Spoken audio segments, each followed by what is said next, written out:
연대 고려대 8개 대학 총학상회에 뭐 공동 포럼에도 참석을 하시고 오늘 했죠 그거는. 아 오늘 한 거군요. 네, 네. 그거는 이제 오늘 신촌에서 했고 네. 어제는 홍대 앞에서 북콘서트를 했고요. 그러니까 1박 2일 동안 지금 거기를 장악하고 계시는 거예요. 장악은 무슨 장악을 하겠습니까? 분위기 같이 하셨을 텐데 어떻습니까? 네, 이게 어저께 이제 홍대 앞에서 열린 북콘서트 첫 번째 북콘서트 같이 했는데요. 네.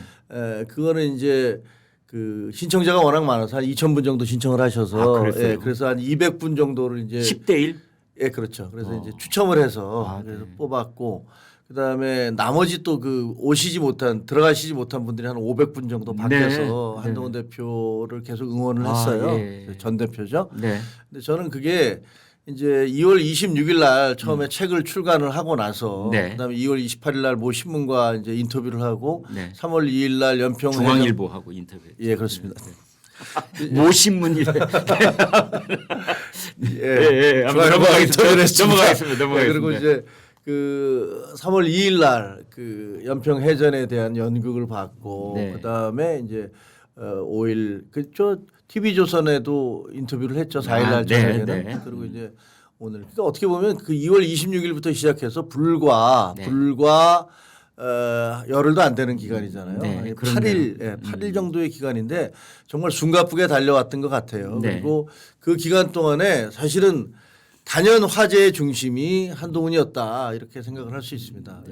기사를 검색해 보면 화제는 이재명 대표가 더 화제가 됐던 것 아 같아요. 맞습니다. 거의 뭐 거기에 필적하는 뭐 한쪽은 뭐 괜찮은 거고 한쪽은 좀 안 좋은 쪽으로 계속 화제가 되시는 것 같은데 어쨌든 그래서 그 한 8일 기간 동안에 숨가쁘게 달려왔고 그리고 그런 것들이 뭐 제가 여기서는 이제 수치를 보여줘야 되니까 구체적으로 말씀드릴 수는 없지만 굉장히 잊혀져 있던 한동훈이 갑자기 이제 부상하면서 그게 지지율에도 이제 반영이 되고 있다라는 것들을 이제 확인할 수 있었고요. 불과 며칠 사이에 이렇게 바뀌는구나. 근데 저는 개인적으로 생각하기에는 그것이 왜 이런 현상이 벌어졌느냐. 우리 국민들 중에서는요. 정말 여구 야구 정치 지긋지긋하다. 그리고 기존의 정치인들 꼴도 보기 싫다 하는 분들이 너무나 많습니다. 그리고 우리 보수 정당에서도 국민의힘 이대로는 안 된다. 이대로는 우린 괴멸한다라는 그 위기의식을 가진 분들이 적지 않고요. 보수 정치가 바뀌어야 된다. 보수 정치가 바뀜으로 해서 대한민국 정치도 달라져야 된다라는 그런 갈망과 요구가 많이 누적돼 있다고 생각합니다. 그리고 그런 것들에 대한 그런 요구가 한동훈이라는 어떻게 보면 새로운 정치인, 새로운 스타일의 정치인, 그리고 젊은 정치인, 그리고 스스로의 주장을 남이 써주는 대필이 아니라 자기 스스로 책도 쓸 수 있고 자기 스스로 원고도 쓸 수 있고 자기 스스로 얘기할 수 있는 그런 정치인에 대한 그런 갈구로 나타났다. 이렇게 생각을 합니다. 네. 자 그런데 어제 있었던 이제 국민이 먼저입니다. 이 북 콘서트에 말이죠. 우리가 익히 이제 친한파 의원들 이렇게 얘기를 해왔던 네. 그런 현역 의원들 얼굴도 많이 보였는데 또 그렇게 생각하지 않았던 김태호, 정연욱 의원의 모습도 보였다고 합니다. 그런데 이 앞에 있었던 뭐 김문수 장관, 나경원 의원 또 오세훈 시장 있을 때는 현역 의원들이 40명, 뭐 50명 이렇게 와서 거의 뭐 국민의힘 절반 정도가 이제 왔다는데 그래도 한동훈 전 당 대표였고 또 전당대회 때 뭐 일반 여론, 당 여론 다 63%라는 맞습니다. 압도적인 그런 지지로 이제 당선이 됐던 분인데 어떻게 보면 16명 좀 너무 적게 온 거 아닌가 아직 그 세가 형성이 안 돼 있는 것 아닌가 이런 생각도 들었어요. 어떻게 보십니까? 무지하게 많이 온 거죠. 왜냐하면 16명이 많이 온 겁니까? 생각해 보세요. 행사가 그 이전에 그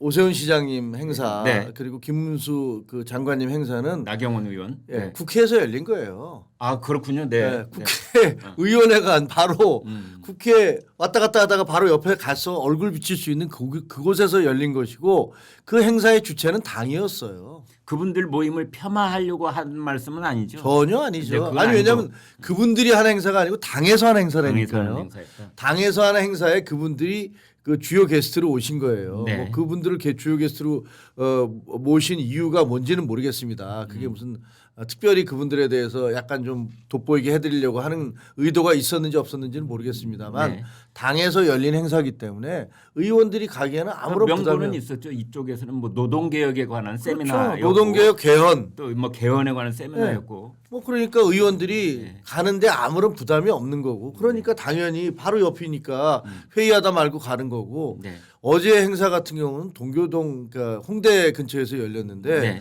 어제 또 상임위가 열리고 있었던 날이에요. 아, 예. 그렇기 때문에 불이 나게 왔다가 나 상임위 빨리 가야 돼 그러면서 한 2, 30분 앉아 있다가 확 후다닥 뛰어가고 뭐 이런 모습들을 보여줬거든요.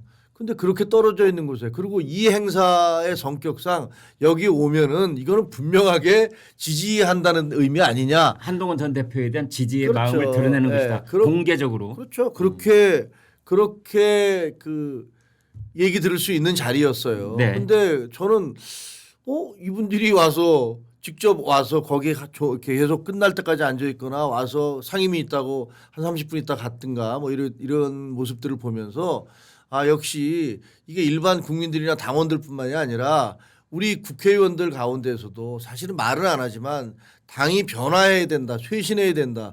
이대로 가면 우리는 완전히 영남 자민련으로 축소돼서 괴멸한다라는 그런 위기의식이 그걸 공유하고 있다. 그런 걸 저는 확인했습니다. 많이 오신 거죠. 네. 오늘 아침에는 이제 신촌에서 말이죠. 아까 말씀하신 맞습니다. 대로 연세대, 고려대 등 8개 대학에 낮 12시부터 했죠. 예, 시국 포럼 이게 있었는데 네. 거기서는 한 대표가 첫 번째 연사했다고 그러는데 무슨 얘기했나요? 그게 이제 대학생들의 질문, 대학생들이 만나고 싶은 정치인으로 선정이 돼서 네. 이제 그게 8개 대학이잖아요. 고려대, 연세대, 포스텍, 그다음에 카이스트, 뭐 외대, 뭐 등등 8개 대학에서 네. 그 동아리 같은 건가 봐요. 잘은 확실히 모르겠습니다. 제가 주관을 하지 않아서 제가 중간에서 관여를 하지 않아서.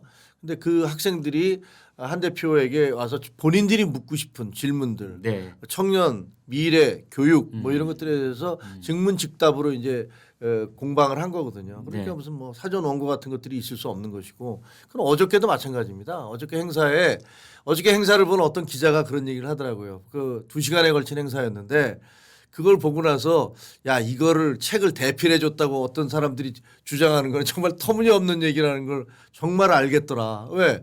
사람들이 계속 책에 대해서 질문하는데 본인이 다 거기에 대해서 어떤 얘기들 뭐 이 책에 나온 얘기들을 근거로 해서 쭉 얘기를 하잖아요. 그러니까 뭐 사실 그 한동훈 대표에 대해서 워낙 가짜 뉴스가 많이 판치고 있지만 뭐 어저께 행사 그리고 오늘 대학생들과의 만남 행사 그리고 앞으로도 아마 이런 행사는 계속 이어질 텐데 그런 행사들을 통해서 우리 유권자들 국민들은 정치인 한동훈에 대해서 다시 뭐 발견하는 그런 계기가 될 수도 있을 것이다라고 생각합니다. 네. 이제 김종혁 의원께서는 이제 한동훈 대표가 어제 오늘 이어가고 있는 홍대 앞 뭐 신촌 이 일대 젊은이들하고 만남 이것을 이제 긍정적인 측면을 좀 강조해서 말씀을 해주셨다면 지금부터는 이 어제 오늘 한동훈 전 대표의 행보에 대해서 쓴소리를 하는 쪽에 질문을 한번 좀 드려보도록 하겠습니다. 네. 이런 얘기를 합니다. 어제 한동훈 대표가 한 말 중에 이제 뭐 이재명 대표가 대통령이 되면 뭐 계엄 선포할 것이다라는 말을 하던 끝이긴 했습니다만 제가 대통령이 됐다고 가정해 보세요. 제가 계엄을 하겠습니까? 뭐 이런 말을 했는데 아니 아무리 가정해서 말을 한다고 하더라도 그 집권당의 대통령이 지금 탄핵 소추를 목전에 두고 있고 조기 대선이 있을지 없을지 모른다 이런 상황인데 내가 대통령이 된다라는 가정법을 썼다는 게 이게 적절한 것이냐 이런 지적이 있어요. 그게 그렇게 부적절한가요? 그 예를 들면 네. 그 책에도 자 한번 생각해 보십시오. 비상계엄에 대해서 얘기하면서 이재명 대표가 대통령이 됐다고 가정해 보십시오. 그래서 그분이 만약에 계엄을 한다면 민주당의 그때 당대표가 누굴지 모르지만 민주당의 당대표는 그 계엄에 대해서 반대할까요? 그 계엄에 대해서 제가 지금 했던 것처럼 이 반대 해제하도록 이런 노력을 할까요? 하지 않을 거라고 봅니다. 이렇게 얘기한 거예요. 네. 똑같은 얘기를 한 거예요. 여기서 만약에 이재명 대표가 대통령이 된다면 아마 그분은 그런 계엄도 강행하고도 남을 것입니다. 네. 아마 일상 계엄이 될 겁니다. 비상 계엄이 아니라 그러면서 그 이 얘기에 뭐라고 했냐면 제가 만약에 대통령이 된다고 생각하면 제가 그런 거 할 사람 같습니까? 라고 물어본 거예요. 그러니까 저는 그게 그 수많은 말 중에서 앞뒤를 그 거두절미하고 네가 감히 내가 대통령이 된다면이라는 표현을 썼어? 그런데 그건 아니라고 김의원께서는 생각해요. 이렇게 말씀을 하시지만 어제 그 행사 진행자는 그 말이 원론적인 얘기일 뿐이다라고 좀 걷어들이는 듯한 그런 모양새를 취했어요. 그건 왜냐하면요. 네. 워낙 말 한마디를 잘못하면 거기에 대해서 토를 달고 공격하시는 분들이 많으니까 그 워낙 가짜뉴스도 많고 그럼 아마 조금 있으면 당장에 얘가 내가 대통령이 될 건데 이렇게 얘기했다는 말로도 바뀌어 나갈 수가 있으니까 아마 사회자는 그렇게 얘기를 했을 겁니다. 그러나 그 자체에 저도 계속 지켜보고 있었고 책을 읽어보시면 알아요. 책에도 다 나와 있는 내용입니다. 그것이 무슨 그건 저는 자 그렇다면은 조금 더 근본적인 질문으로 들어가 보도록 네. 하겠습니다. 김종인 전 비대위원장 같은 경우에는 한동훈 대표가 최종 후보가 되는 것이 이제 유권자의 그 확장성에 있어서 절대적으로 유리할 것이다라는 말씀을 하는 반면에 네. 또 어떤 저희 시청자분들 중에도 그런 분들 계세요. 만약 한동훈 대표가 국민의힘 대선 후보가 되면은 그때 나는 투표 안 하고 어디 놀러 가버릴 테야. 네. 이런 비토 그룹이 분명히 지금 아주 강하게 있어요. 그거 어떻게 해결해 나가시겠습니까? 윤석열 대통령 후보가 됐을 때 많은 분들이 비슷한 얘기를 하셨어요. 왜냐하면 윤석열 후보는 그동안에 박근혜 전 대통령에 대해서 그 특별 검사에 그런 업보가 있다. 네, 그런 업보가 있는 분이고 사실 많은 사람들이 야, 꼭 저 사람을 불러다가 해야 되는 거냐? 우리가 이렇게 사람이 없냐? 이런 얘기도 많이 하셨어요. 네. 뭐 그때 기억하실 겁니다. 뭐 당내에서도 그런 얘기가 있었죠. 당내에서 굉장히 그런 얘기 많았습니다. 네. 저도 좀 찜찜하긴 하더라고요. 아 이거 뭐 대통령에 대해서 뭐 그동안에 저분이 진짜로 보수인가도 잘 모르겠고 네. 그리고 그 국민의힘에서 그때 입당하라고 그랬는데 입당 안 하겠다고 뭐 그렇게 계속 하셨던 거 아닙니까? 이준석 대표가 한참 그 네. 갈등을 빚었을 그렇게 때죠. 하기도 네. 하고 그때 네. 김종인 박사 같은 경우는 따로 당을 만들어라 네가 이렇게 어드바이스를 했었고 네. 본인도 그걸 계속 고민을 하시다가 네. 결국은 전격적으로 들어온 거예요. 네. 그렇기 때문에 그런 얘기들이 많이 있었습니다. 마찬가지라고 생각을 해요. 지금 우리 길거리에 나와서 그 시위하시는 분들도 다 목표는 다 똑같은 거예요. 네. 이재명 대표 같이 위험한 후보가 그리고 민주당 같이 어찌 보면 왔다 갔다 그러니까 뭐 이런 표현을 쓰면 죄송합니다. 경쟁 정당에게 어떻게 보면은 그 이재명 대표를 어버이라고 뭐 그렇게까지 표현하는 저런 일당 독재 같은 저 당이 집권하는 건 못 보겠다. 이거 아닙니까? 그러면 한동훈 대표가 예를 들어서 뭐 또 이렇게 얘기하면 또 야 한동훈 대표의 측근이 말이야 그걸 대통령 이렇게 하면 안 되는 거고 제가 얘기하는 만약에 오늘 뭐 그런 저의 질문은 감수를 하셔야 됩니다. 뭐가요? 아니야 그렇죠. 네. 그러니까 예를 들어서 그 탄핵이 만약에 인용이 돼서 선거를 치러진다면 그래서 한동훈 대표가 후보가 됐다면 그러면 다른 분들이 과연 나는 제가 싫으니까 가령 보수 진영 유권자들 중에서 보니까 국민의힘 최종 후보가 한동훈이 됐네. 나는 그 투표 당일날 나는 어디 놀러가 북한산 가버릴 테야. 난 투표 안 할 거야. 지금 감정에 의해서 그렇게 말씀을 하시는 거고요. 네. 저는 뭐 얼마든지 그럴 수 있다고 생각합니다. 그러나 그렇다고 해서 그분들이 실제로 이재명 대표가 권력을 잡는 꼴을 보지는 않으실 거라고 생각을 합니다. 그러면 좀 수동적인 의미에서 그분들을 설득하겠다 그런 말로 저는 들리네요. 그건 그분들에게 적극적으로 다가가는 그런 걸 하기에는 아직은 때가 아니다고 보시는 겁니다. 지금은 당장은 어떻게 보면 어떤 설득을 하든지 어떤 설명을 하든지 간에 그분들의 상처받은 마음을 위로하기는 쉽지가 않을 것 같아요. 계엄과 탄핵의 현 국면에 대한 당 대표로서의 한동훈의 책임 이 부분이 있는 것이다. 계엄에 대한 책임은 없죠. 그건 이제 탄핵에 대한 책임. 탄핵에 대한 책임은 있겠죠. 그러니까 네. 그 책임인지는 모르겠습니다. 네. 그러나 계엄은 저희가 그동안에 대통령한테 끊임없이 만나서 대화를 하자고 하고 만나달라고 요구를 했고 네. 전국을 어떻게 풀어갈지 같이 상의하자고 했지만 대통령께서 하지 않으셨어요. 하지 않고 독단적으로 모든 걸 결정을 하셨어요. 거기에 있는 친윤이라는 분들과 자주 만나시면서 뭐 술자리도 가지셨지만 그분들이 당에 있는 일반 우리 의원들과 함께 소통하지도 않았습니다. 결국은 그러다가 느닷없이 계엄을 하신 거예요. 그 계엄에 대해서는 저는 어떤 경우도 그거를 양보할 수는 없어요. 그게 잘된 계엄이라고 뭐 그게 계몽령이었다는 말을 저는 전혀 동의하지 않습니다. 자, 김 의원님. 아까 말씀 중에 지금 이제 윤석열 대통령을 사실은 약간 애둘러 간접적으로 이렇게 비판적인 말씀 그 톤을 유지하고 계시는데 그렇다면은 아까 말씀 중에 이런 말씀을 했어요. 윤석열 대통령이 국민의힘 대선 후보가 되는 그 임시에 당 내부에서도 아니 저기 외부에서 온 사람을 그리고 저 사람이 진짜 보수인지도 우리가 잘 알 수 없는 상황인데 꼭 그 마지막에 대통령 후보가 돼야 되느냐 이 말씀을 이제 하셨는데 그게 꼭 김 의원 혼자 생각이 아니라 제가 한 얘기가 아니고 그때 당시에 그런 분위기가 자, 있었다고. 그 얘기를 제가 좀 이어서 네. 질문을 드려본다면 한동훈 대표도 지금 똑같은 거 아닌가요? 한동훈 대표도 국민의힘 그 보수 정당에서 잔뼈가 굵었던 그런 젊은이는 아니잖아요. 당연하죠. 네. 예. 그리고 맞습니다. 그 박근혜 전 대통령 그 탄핵 그 과정 속에 한동훈 대표가 검사로서 했던 일도 있잖아요. 맞습니다. 네. 네. 그렇다면 거기에서는 윤석열 대통령이나 한동훈 대표나 뭐 도찐개찐 아닙니까? 뭐 그건 제가 보기에는 그 두 사람의 운명일 텐데 어쨌든 저 윤석열 대통령이 되셨어요. 우리 당의 후보로. 곤란한 질문 받으시면 그냥 운명일 텐데 이러고 넘어가시는 겁니까? 아니요. 지금 말씀을 드리잖아요. 그래서 이분이 되셨어요. 네. 그래서 적어도 윤석열 후보는 바로 그만두고 난 다음에 예를 들면 그 민주당 문재인 정부 하에서 검찰총장을 하다가 바로 그만둔 3월 달에 그만두셨잖아요. 네. 그러고 나서 그 다음에 대통령이 되셨어요. 우리 네. 당에 그 7월인가에 들어오셨고요. 네. 선거를 저 대통령 후보가 됐다고 하고 그러니까 맞습니다. 불과 몇 달 사이였어요. 네. 대통령 그 검찰총장을 그만둔 뒤 그다음에 이 정당의 소속 이 문재인 정부의 어떤 어떻게 보면 충성을 7, 하다가 8, 9, 10, 11, 12, 1, 2, 3 한 8, 9개월 만에 대통령이 된 거죠. 그렇죠. 네. 선거는 그렇고 네. 이제 후보 뭐 되겠다는 게 7월 말인가였던 네. 걸로 저는 네. 기억을 한단 그때쯤이죠. 말이에요. 그런데 그 기간하고 적어도 이 한동훈 대표는 그 이후에 지금까지 계속 같이 해왔던 거예요. 그렇긴 합니다. 법무장관도 하고 예, 그다음에 비대위원장도 비대위원장하고 했고, 당대표도 당대표도 하고. 했고 나름대로의 최선을 다해서 당 대표라는 당내 선거를 치러냈고 그렇습니다. 네. 그리고